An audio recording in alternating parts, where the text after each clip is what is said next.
What's going on, guys? Welcome to your Market Score Daily Recap for today, November 18th, 2024, the ES as well as the NQ. Let's jump right into it. So, in the ES today, we had two trades the market score got into. There was a short that it just kind of popped in and out of, and then a long, which is a trade that it got into for basically the rest of the day.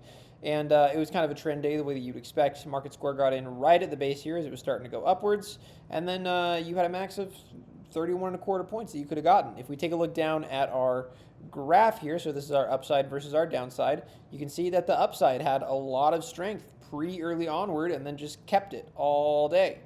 And you'll hear me say this, but that's what we would call like a trend day, right? It's trending upwards. The upside or the downside is basically taking a lot of strength and then keeping it all day long. It's not swapping back and forth. You're not seeing the blue and the red lines cross.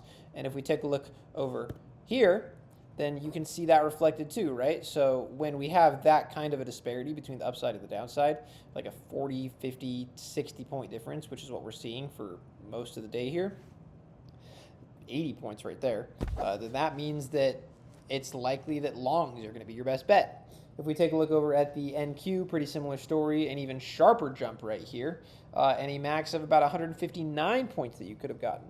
Yeah, but solid day. I hope you guys had a solid day as well, and I'll see you back here later in the week for another video.